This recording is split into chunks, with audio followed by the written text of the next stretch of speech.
Na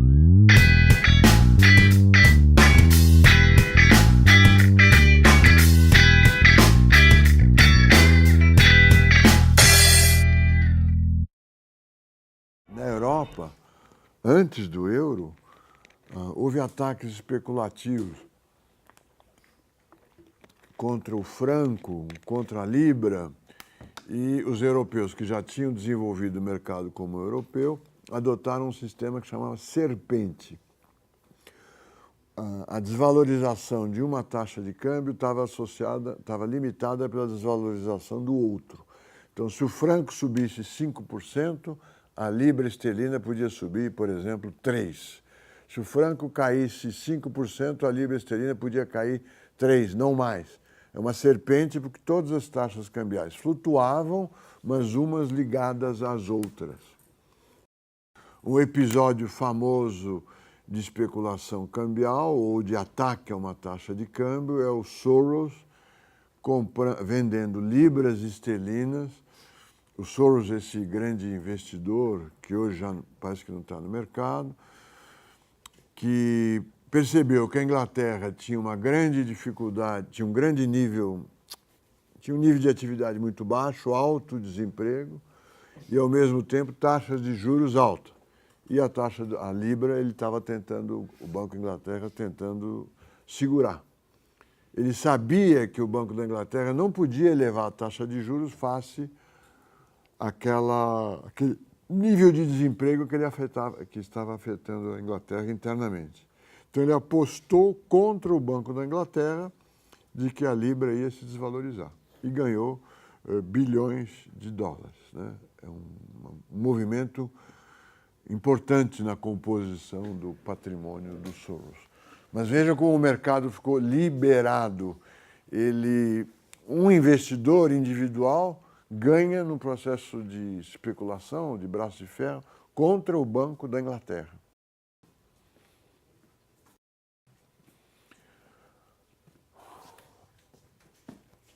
Os fluxos de transações financeiras internacionais, o que quer dizer isso? Quer dizer, os comércios, as trocas entre moedas diferentes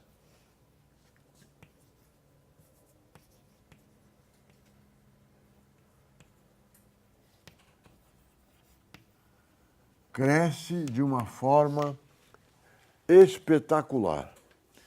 Sobre isso, vocês devem ler o Survey da Economist, escrito em 1992. Portanto, há 20 anos atrás. Os surveys da Economist são sempre de excelente qualidade. Eles mostram os valores das transações financeiras internacionais. Transação financeira internacional é quando você compra uma moeda em troca de outra. Você troca dólar por franco, real por franco suíço, libra esterlina por lira italiana. Esse é o fluxo. É um comércio de divisas. Em 92, os números já são assim, absurdos. E hoje devem ser absurdos vezes E elevado a 20t, né? Que é um número muito maior. E o survey da Economist se pergunta por que cresceram esses fluxos. E apresenta duas razões. Comércio internacional crescendo versus regulamentação. Qual seria a razão para esse crescimento no fluxo de transações internacionais? Seria o comércio ou as regulamentações dos diversos países? Ele responde que é o comércio, mas nós não precisamos escolher uma das razões, as duas são importantes. Quer dizer, o comércio, o Brasil exportando lá em 1880, exportando café para a Inglaterra, ele tem necessidade de saldos em libra esterlina, porque ele recebe em libra esterlina, recebe lá fora, ele precisa trocar por cruzeiros, o comércio internacional exige uma oferta de crédito em moeda internacional. Tá certo? Como o comércio internacional está crescendo muito rápido, coloca nas mãos de outros parceiros saldos das moedas que não são dos seus países. Essa seria a razão. A outra razão é que a regulamentação, como eu falei para vocês várias vezes, a regulamentação cria oportunidades de grandes ganhos para o setor financeiro. Se proibir, a taxa de juros no Brasil é no máximo, agora vamos supor que o governo editasse uma regra, a taxa de juros no máximo para crédito ao consumidor digamos, quanto seria no máximo? 30% ao ano. Se os bancos acham pouco, se existe uma demanda excessiva com essa taxa de juros para crédito ao consumidor, eles rapidamente inventariam formas de burlá-la. Eu te dou crédito ao consumidor a essa taxa de 30 se você deixar depositado, por exemplo, sem juros na minha agência X mil reais. Você faz um saldo médio. A taxa formal é 30, mas você deixa um saldo médio aqui que não rende nada, a taxa de juros de fato que você está pagando é muito maior. É uma ideia elaborada aqui, mas com 500 economistas, 2.000 advogados e 100.000 contadores, os bancos teriam ideias muito mais criativas do que essa. O mercado do euro-dólar, como eu disse a vocês, é uma forma de burlar a regulamentação americana. Você começa a fazer transações em dólares em território europeu. Elas não são reguladas pelas leis financeiras da França, por exemplo, porque a França regula as transações em franco. Então, são transações livres realizadas num outro território. Então, é aí o começo do mercado euro-dólar. O survey da Economist atribui o crescimento mais ao comércio nacional do que à regulamentação. Mas os dois são importantes, tá certo? Os dois geram o crescimento das transações financeiras internacionais, o que tornam as taxas de câmbio fixas impossíveis, porque é uma grande movimentação de dinheiro, talvez maior entre os mercados do que no Banco Central, que pode ameaçar qualquer proposta de um Banco Central qualquer de fixar a taxa de câmbio.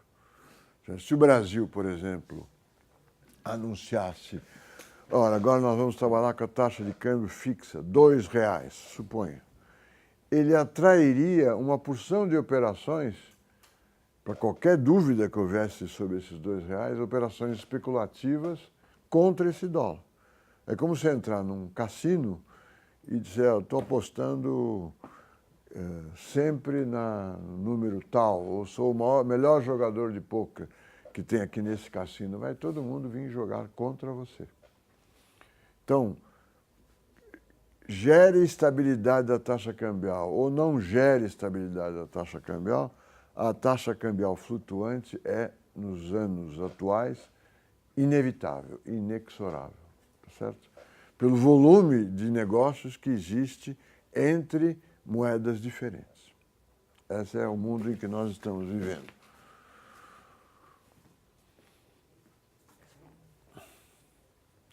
E nesse survey há o nome da capa da revista tem assim, o título é assim, quem tem medo das finanças internacionais? E esse medo seria o medo das autoridades encarregadas da política econômica, porque as finanças internacionais impediriam ou desfariam as políticas fiscais e monetárias de cada país. Ele diz, não é verdade, e apresenta um modelo ISLM com taxas de câmbio flutuantes, mostrando como é que funciona a política monetária e como é que funciona a política fiscal nesse regime. É interessante, fica muito claro, mas é uma matéria de livro-texto, né? E vocês devem saber como é que funciona. A política monetária, num mundo de taxas cambiais flutuantes, se for expansionista, ela joga o câmbio para baixo, né?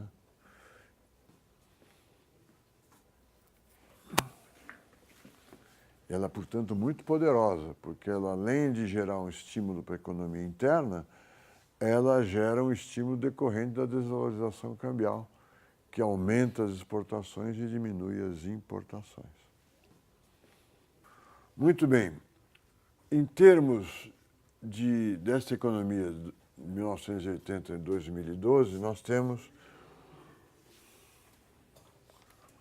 mais as seguintes características importantes. Os Estados Unidos, com grandes déficits de balanço de pagamentos,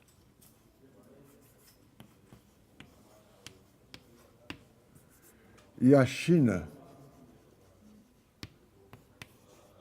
com grandes superávites no balanço de pagamentos.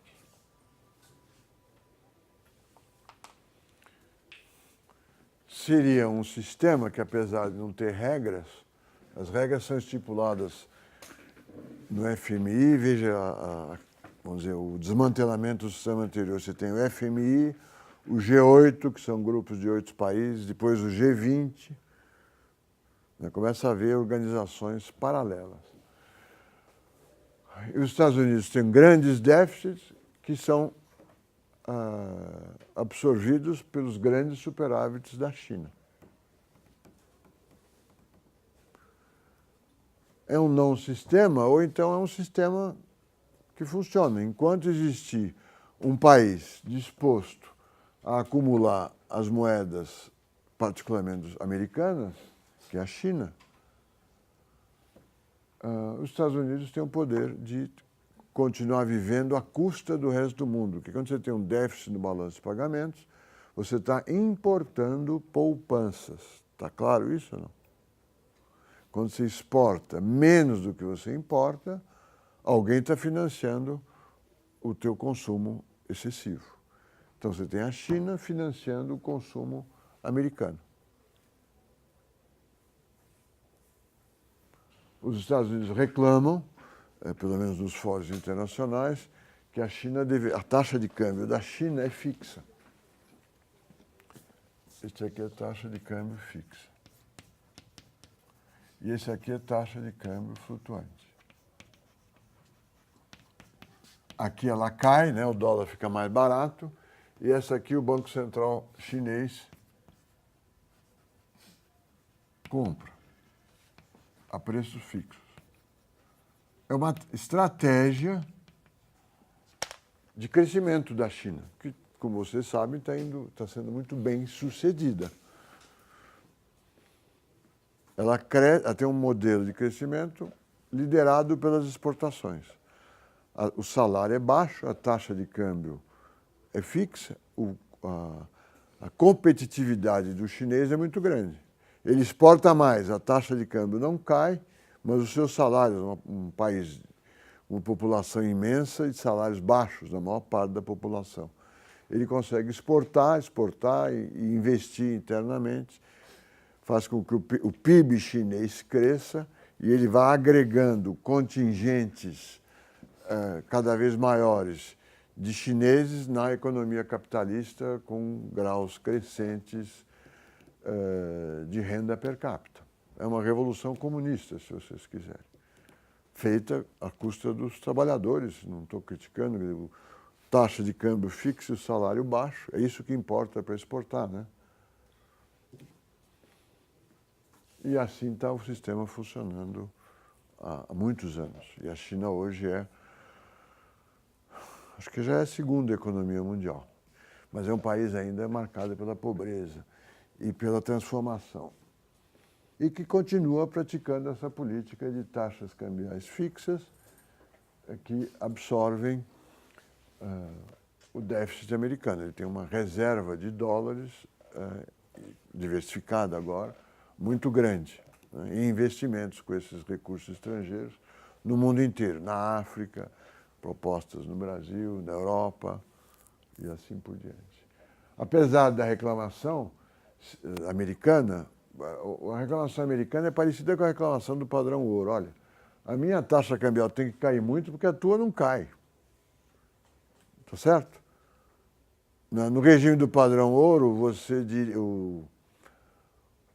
vamos dizer, a Itália diria, puxa, França, você recebe ouro e não expande a oferta de meio de pagamento, eu tenho que contrair muito mais aqui. Você não passa por inflação aí, eu tenho que passar por uma deflação aqui muito maior. Lembram desse argumento? Da assimetria dos ajustes? Aqui é a mesma coisa. A taxa de câmbio do dólar, preço do dólar em relação às outras moedas, cai mais porque o yuan não se reajusta.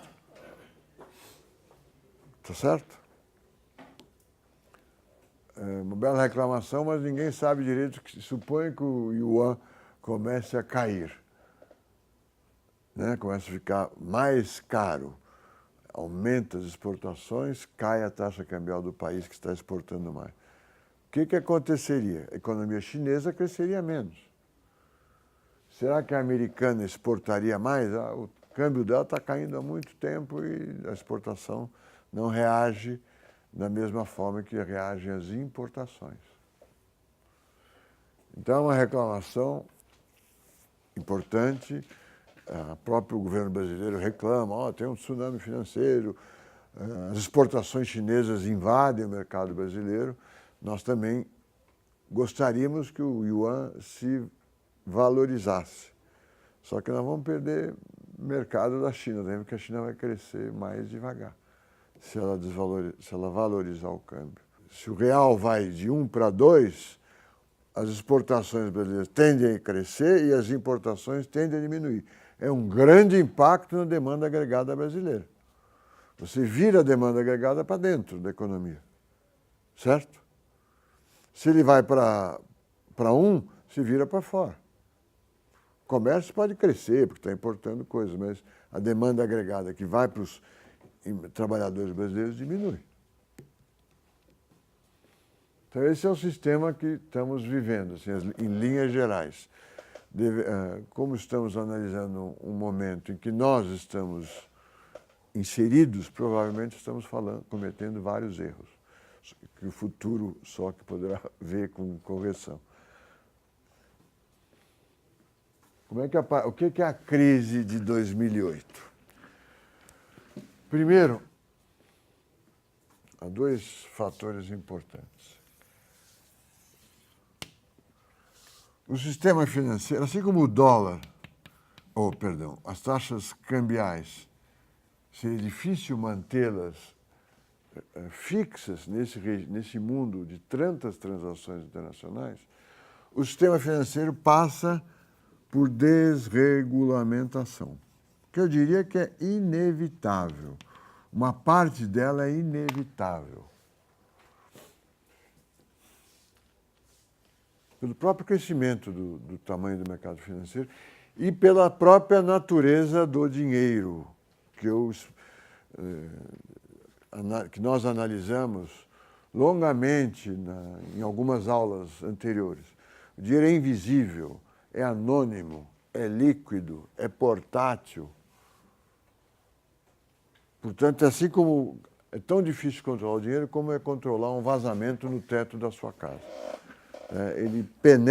A água penetra pelos cantos mais improváveis, escorre e cria uma grande mancha na parede. Você precisa chamar especialistas. O dinheiro também é líquido, nesse sentido da água. Portanto, é muito difícil regulamentá-lo. Ele já tendia a uma desregulamentação pela paz. A paz permitia que você fizesse negócios na Europa com dólar, negócios na China com francos. A paz permite o crescimento de dinheiro. Nós estamos num período de paz. O comércio internacional cresce e as finanças internacionais crescem. Então, a desregulamentação seria uma tendência natural.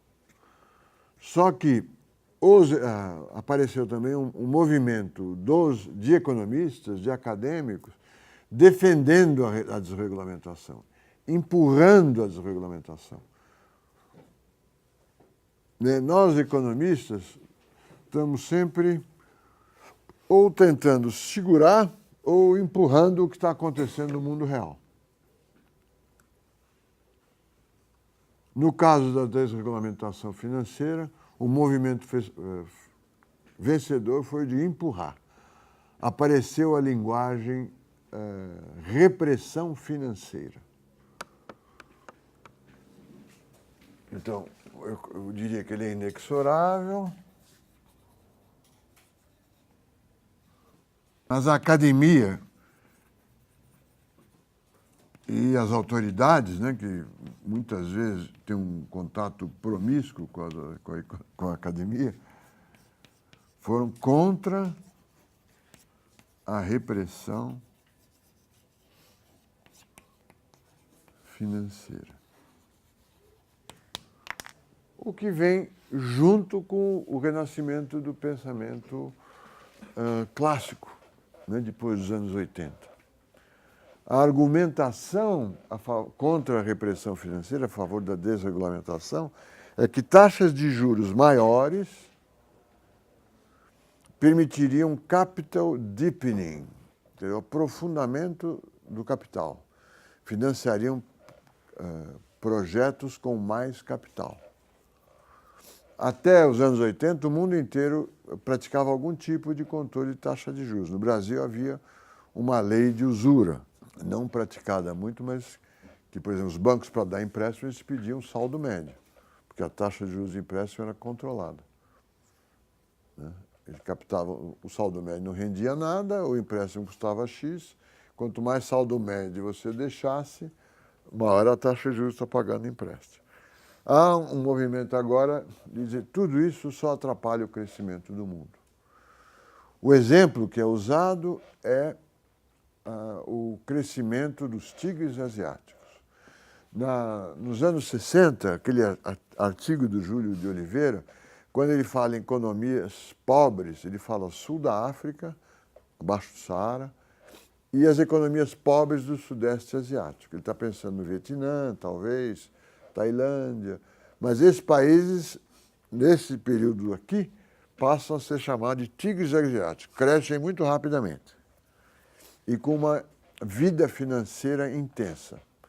Singapura e Hong Kong, para começar, são centros financeiros mundiais. E a academia começa a propor liberalização financeira, que é o que nós vamos estudar agora. Quer dizer, ela não segura esse movimento, mas incentiva. Qual a força desse incentivo, não podemos dizer. Mas a academia está se colocando, os economistas estão se colocando a favor da liberalização financeira. Fim de controle de taxa de juros, fim de restrições à mobilidade financeira entre países. No período anterior, você sair daqui e ir para a Europa, você tinha uma grande dificuldade de conseguir dinheiro. Cartão de crédito e mudança na regulamentação permite que você troque cruzeiros ou reais por dólar no Brasil ou quase em qualquer lugar do mundo com cartão de crédito. Antigamente, Brasil, você exportava e tinha que trazer as divisas da sua exportação num determinado prazo. Nesse período aqui, 45, 80, então você exportou $1 bilhão, você precisa internalizar as reservas, os dólares, não me lembro mais quanto é, mas 60 dias. Se você mantivê-los lá fora, é quase crime. Tenho a impressão que é crime. Grande fiscalização do Banco Central. Não podia deixar o dólar lá fora. É um momento de restrição à mobilidade de capital. Para importar, você tinha que depositar comprar suas divisas antes, X meses antes, para ter liberado as suas importações. Você estava reagindo à escassez de dólar, tá certo? Pondo para dentro o mais rápido possível o dólar que foi gerado pelos brasileiros e demorando o máximo que você puder para mandar os dólares para fora. É um período de escassez de dólar. Hoje não existe mais isso no Brasil. Havia o crime de evasão de divisas, que a política ainda considera, fulano tem a conta no exterior. Hoje isso não é crime, você pode ter uma conta no exterior desde que você declare a origem. Nos anos anteriores, aqui não podia. Você precisava ser diplomata, estudante no exterior para ter uma conta no exterior. Bom, há esse movimento de desregulamentação do setor financeiro.